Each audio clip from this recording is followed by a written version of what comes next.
Thank you, John, very much. Thank you very much. Thank you very much. Okay, Will, you go ahead. And I'd like to leave you with this gift from a constituent back in Tennessee. Oh, I could use that at night. It's an American flag. That's very nice. I like that. Thank you, Mr. President. Thank you very much. That's very nice. Next, we have a number of executive orders for your attention, sir. Okay. From 1789 until 1947, our nation won some of its greatest military victories under the direction of a Secretary of War operating within a Department of War. Today, with this executive order, you will authorize the current Secretary of Defense and the current Department of Defense to once again embrace this great lineage and once again be named the Secretary of War and the Department of War. So this is something we thought long and hard about. We've been talking about it for months, Pete and I, and Dan. Dan came into the fold. By the way, a great general. He headed up the, I wouldn't call it an attack. I'd almost call that one maybe even more than an attack. What he did with Iran, you saw the success of that operation. It was perfect. In fact, this was sent to me by the great company that makes that particular B-2 bomber, and it was flawless. It was actually flawless. They flew for 37 hours back and forth, and there wasn't a bolt that was out of condition. There wasn't an engine failure. There was no problem. It was a perfect attack, and it knocked out any possible nuclear capability for Iran, which nobody wanted to see, and we weren't going to put up with. So great job, Dan. And we've been talking about this Department of War. So we won the First World War. We won the Second World War. We won everything before that and in between. And then we decided to go woke, and we changed the name to Department of Defense. So we're going Department of War. And I'd like to ask our Secretary of War to say a few words. Pete Hegseth. I think it's a much more appropriate name, especially in light of where the world is right now. We have the strongest military in the world. We have the greatest equipment in the world. We have the greatest manufacturers of equipment by far. There's nobody to even compete. And you see that with this and so many other things. The Patriots are the best. Every element of the military, we make the best by far. So, Pete, I'd like to ask you and maybe Dan Raisin Kane to say a few words, please. Mr. President, thank you.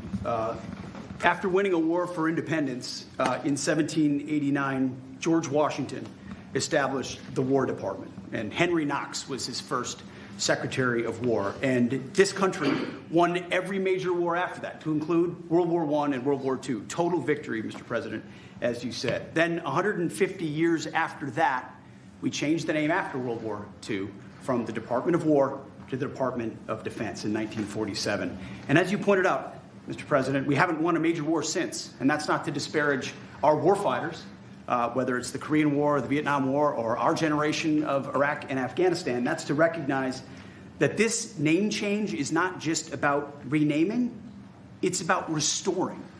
Words matter. It's restoring, as you've guided us to, Mr. President, restoring the warrior ethos, restoring victory and clarity as an end state, restoring intentionality to the use of force. So at your direction, Mr. President, the War Department is going to fight decisively, not endless conflicts. It's going to fight to win, not to lose. We're going to go on offense, not just on defense. Maximum lethality, not tepid legality. Violent effect, not politically correct. We're going to raise up warriors, not just defenders. So this War Department, Mr. President, just like America, is back. Thank you for your leadership and your clarity. We're going to set the tone for this country. America first, peace through strength, brought to you by the War Department. We're back. All right, thank you very much. Very well stated, and really it has to do with winning. We should have won every war. We could have won every war, but we really chose to be very politically correct or wokey, and we just fight forever. And then we'd, win, we wouldn't lose, really. We just fight to sort of tie. We never wanted to win. Wars that every one of them we would have won easily with just a couple of little changes or a couple of little edicts. I was told that ISIS would take 5 years to win. And Dan Kane, when I told him how long would it take, he said, I think about 4 weeks, sir. I said, what do you mean 4 weeks? I was told 5 years by the people in Washington. You know who they were? 5 years. I said, you can't do it in 4 weeks. I actually flew to Iraq to meet with him, and I met him at a big air base. And remember that famous day, right? It turned out to be a famous day for our country because you're now the head of the Joint Chiefs of Staff, which is the biggest deal. And he is, because he did things that everybody said he couldn't do. So they said it was going to be 5 years, and he knocked them out in about 4 weeks total, 100%. We took over, and ISIS was gone, and pretty amazing. But we never fought to win, and now if we have to fight at all, we solved 7 wars. We have the one that I thought was going to be probably one of the easier ones, and that's with President Putin and Ukraine. And that turned out to be one that's a little bit more difficult, but the 7 are done. They were supposed to be much more difficult to solve. I solved every one of them, and we're going to get the other one done too. But it turned out to be a little bit more difficult than I thought. And it'll get done, or they'll be held to pay. But because they're losing 6 to 7, it used to be 5. I used to tell you 5. Now it's almost 7. I guess 7,000 people last week. 7,813 people, young soldiers, died. Russian and Ukrainian, not American soldiers. But it's a shame. And it's just, they're human lives, and I want to see it stop. But General Kane's done a fantastic job. And again, defeated ISIS, which they said would take a long time. And it didn't take a long time at all, and did other things that people said really couldn't happen. We have the greatest equipment in the world. We have the greatest soldiers in the world. Dan, say a few words, please. Yes, sir. Thank you, Mr. President. It's a true honor for me today to represent the incredible men and women of America's joint force. Today and every day, the 2.8 million service men and women stand ready to fulfill our sacred duty to protect America at home and abroad. As the President said, America's military is the single most powerful fighting force in the world. The mission you and the Secretary have given us is clear and unambiguous: to deliver peace through overwhelming strength. And I remind everyone that the U.S. military can reach any adversary at the time and place of our choosing. Service to this nation is an incredible gift, and we're grateful and honored every day to do so. Thank you, Mr. President. Well, thank you, and it's an honor to sign this. And we will do that right now.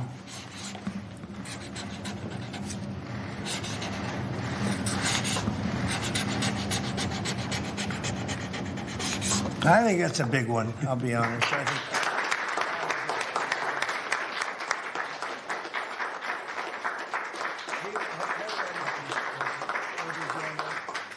That's a big one. It's a big one, Mr. President. Do you have any questions on this subject? We're going to be discussing the G20 in a couple of minutes, but yes, please. No, right there. What gave you the idea for this rebrand? And a question for you, and the newly minted Secretary of War. What message does this send to our enemies, to our allies, to the American people? And again, what gave you the idea for this rebrand at this moment in history? I think it sends a message of victory. I think it sends really a message of strength. We're very strong. We're much stronger than anyone would really understand. And again, having the great equipment, we have just so much better. You look at all of the, just any of it, submarines as an example. We're 20 years ahead of anyone else. Nobody even compares. And I let a lot of this happen in my first term. We totally rebuilt our military. And then, of course, you had that catastrophe in Afghanistan, where they gave up a lot of the equipment, but a relatively small amount, but a lot. It was a lot in Afghanistan. I think it was the most, General, I'd say it was the most embarrassing day in the history of our country, the way that happened, the way they went to the wrong airport. They should have gone to Bagram, not the local little airport with no security, with tight quarters, etc. You know what happened. I think it was the most embarrassing moment in the history of our country, frankly. That was under the Biden administration. It was terrible.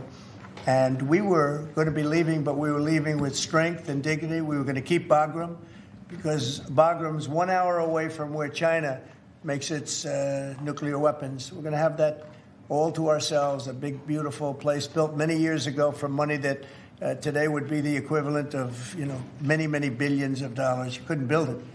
the longest runways, the most powerful runways in terms of load capacity. And we just walked away from it. So stupid. And they were fools. The people were fools. No, we have the strongest military, and I think that indicates we have the strongest military. And, we had it, and we won World War I, we won World War II, we won everything before, and as I said, we won everything in between. And we were very strong, but we never fought to win. We just didn't fight to win.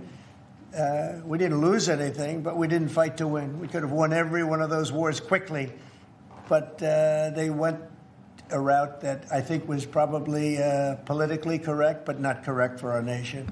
So I think the Department of War sends a signal. Yeah, please. Mr. You alluded to this a little while ago, but you said that this rename is a, quote, a good reflection of where the world is at right now. How do you square naming it the Department of War when you've been pursuing peace in so many different parts of the world? Well, I think I've gotten peace because of the fact that we're strong. If we weren't strong, those 7 deals I told you about, the 7 wars, a majority of them wouldn't have happened. They happened for 2 reasons, trade and our strength. Those are the 2 reasons. And probably strength may be more important than trade. So if I was very proud of all those wars. Those were wars that could not be settled, and I settled all of them. And we'll get the other one settled also. That'll get settled. But without the strength, we wouldn't have settled any of them. Yeah, please. Mr. President, is it your expectation that Congress will codify this name change in the law? I don't know, but we're going to find out. But I'm not sure they have to. We're signing an executive order today, but we're going to find out. We're going to see. If they do, we're going with it, and we're going with it very strongly. There's a question as to whether or not they have to, but we'll put it before Congress. Do you know how much this rebrand will actually cost? And are there any concerns about, the Pentagon's mission of actually cutting back on spending? Yeah, but not a lot. We know how to rebrand without having to go crazy. We don't have to recarve a mountain or anything. We're going to be doing it not in the most expensive. We're going to start changing the stationery as it comes due and lots of things like that. We're not going to be doing things like have been done in the past when they changed the name of forts that shouldn't have been changed. Those names of the forts should not have been changed, at least for the most part. And as you know, many of them have been changed back already. At the request of the communities, every one of those communities said, we want our name back, like Fort Bragg as an example. The people in that community wanted that name back. They refused to call it anything else but Fort Bragg. So we're not going to be spending very much money on that. Yes, sir. When you spoke with the Europeans and Zelensky earlier this week, did you preview this for them, and did you say what security guarantees they might be involved in? This is nothing to do with anybody but the United States of America, the people of America. This is who I talked to about changing a name. This is a very important change because it's an attitude, and we know how to win. We've been winning, and we're going to win like you've never seen. Wait till these factories start to open up that are being built all over the country. You're going to see things happen in this country that nobody expects. We have over $17 trillion in investment coming into the country. We never did anything even remotely close to that. No other country has either, by the way. So you're going to see things that are pretty amazing. But it's really about winning. And what about the security guarantees aspect of that with Ukraine, sir? Well, we'll work that out. We'll help them. Look, we want to save a lot of lives, so we'll do something with that. I think people expect that. We'll help them. Europe will be first in by far, and they want to be first, and they want to see it end. Europe wants to see it end, and it'll end. It'll end all of a sudden. It's going to come together. You watch. Did you want something right? Right here. Yeah, behind you, please. Yes. Yes, sir. You haven't been shy about taking bold, decisive, offensive action to protect American values. Strikes in Iran, the strikes this past Tuesday on the positively ID'd Tren de Aragua narco-terrorists. Is that going to be a critical function of the Department of War moving forward? It depends on the individual instance, We don't want drugs coming in from Venezuela or anybody else or any place else, and we'll be tough on that. We don't want human trafficking. We don't want to see people coming in where they open their prisons from all over the world and they dump their prisoners into our country, which is what they did in the Biden administration, where they took insane asylums and places that held people that were seriously mentally ill, mentally incompetent, mentally dangerous, and they dumped those people into our country, and we're trying to get them out now. What they've done, what the Democrats and Biden have done to this country will go down in infamy. What they have done to our country, and especially that, they created the worst inflation we've ever had. That's nothing compared to what they did with the people in our country right now. And we're getting them out, and it's not easy when you have the liberal judges destroying our country. But we've won them all. We've won it all, ultimately won it all. Hard process. It should be easier. We know who it is. We know exactly who we're looking for. We had 11,000 murderers dropped into our country. We've gotten a lot of them out. Or in some cases, they're so dangerous, we were afraid to get them out because they'd come back in. But for the last 120 days, 0 people came in. Can you imagine? This is me speaking, but these are figures developed by, they say, a pretty liberal group of people. They admit that 0 people came into our country. Think of that. A year ago, it was millions of people were coming in. Millions. They were coming in. You could look at them and you could say, big trouble. And that's what we have in our country. But we're getting them out, and despite that, we're doing really well. Yeah, please, Brian. Comment on the recruitment levels across the military branches. Well, the recruitment's the most exciting thing. So when I was campaigning for the office, numbers were coming out that the recruitment numbers, generally, you can speak to it better than anybody, the recruitment into the military, all branches of the military, and police and firemen and everything else. Anything having to do with like a public service, the numbers were horrible, record-setting bad. And now they're record-setting good. We're setting every record every month for recruitment. We're packed in the Army, Navy, Air Force, Marines, Coast Guard. My beautiful I love Space Command. I see Space Command, but Space Force has been, we've got a waiting list of people wanting to go in. A year ago, especially a year and a half ago, when I took the lead in the polls, which was very early, it really helped with the recruiting. And when I won from November 5th on, it's been amazing. And over the last 4 or 5 months, we're just packed.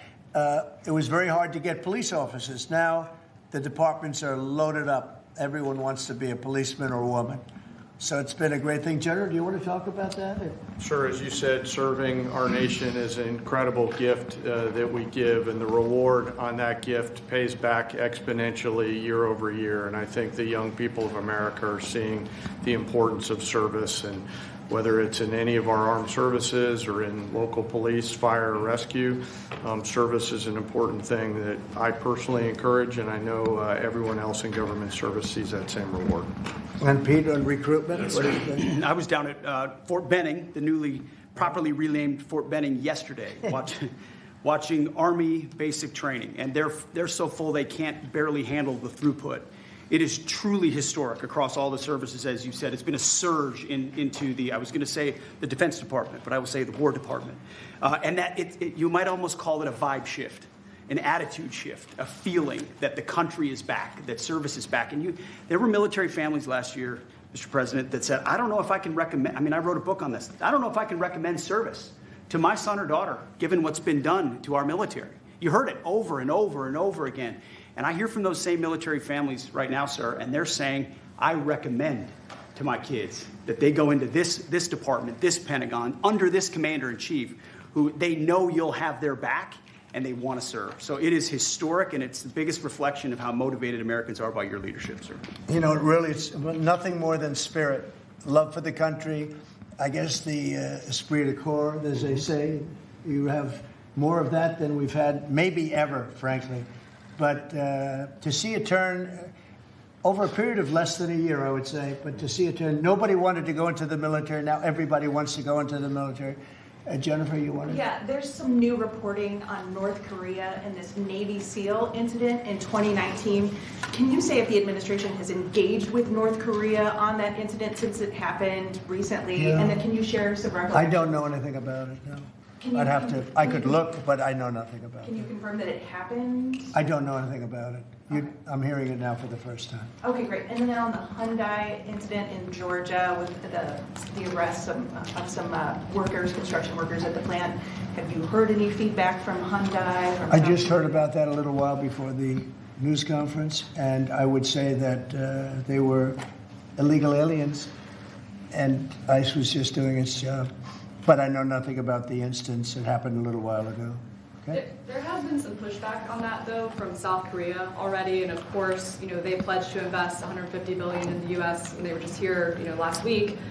Are you concerned? Well, and they have the right to sell cars and things in our country. It's not like a one-sided deal. Are you concerned at all about, your immigration agenda potentially clashing with these economic goals?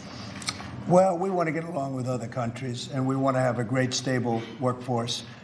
And we had, as I understand it, a lot of illegal aliens, some not the best of people, but we had a lot of illegal aliens working there. So, look, they're doing their job. That's what they have to do. These are people that came through with Biden.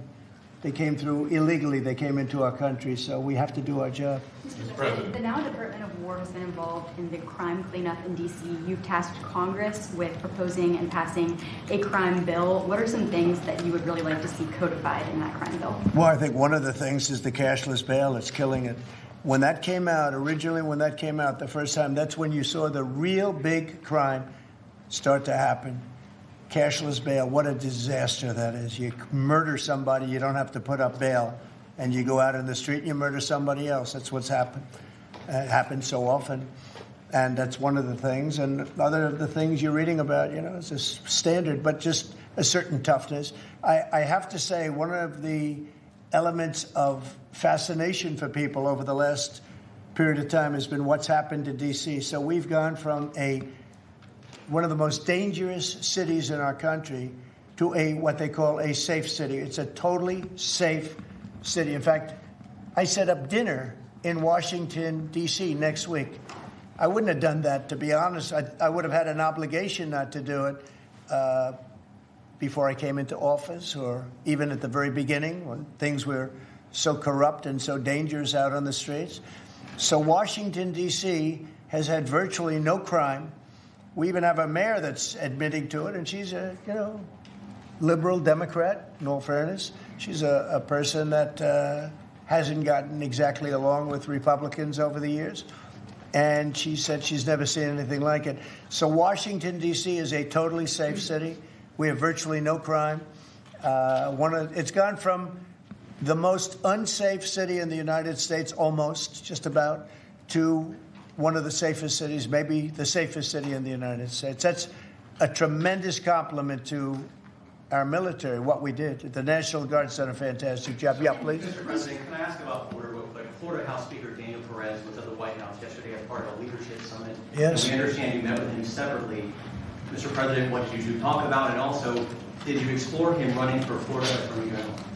I didn't. We didn't talk about that, but he's done a fantastic job. He's respected all over the country, really. He's a leader, and he's done just a fantastic job. We didn't discuss anything having to do with his future. I'm sure he'd be very good at that.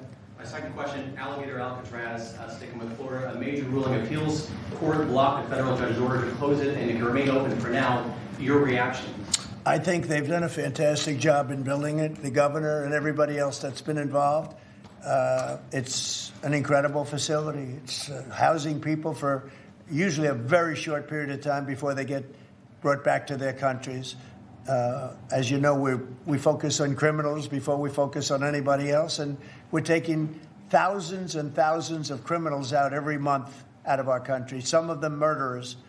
And I think Florida's done a great job by building it, and whether it's Alligator Alcatraz or anything else you want to call it, I was there. I visited with the governor, with other people. I guess Nikki was there. Tom Homan's been there a lot. A lot of people have been there. It's an amazing facility for what it is. It's not a hotel. It's not supposed to be a hotel, but they've done a great job with it. And I'm very happy with the judge's decision. You You also mentioned Venezuela. I want to ask one more follow-up question on that. On the U.S. strike on the boat tied to a Venezuelan drug cartel, the Maduro regime is pushing back today. In fact, they say the U.S. seeks regime change through military threat. Your reaction to those words, and also, would you like to see regime change in Venezuela? Well, we're not talking about that, but we are talking about the fact that you had an election which was a very strange election, to put it mildly. I'm being very nice when I say that.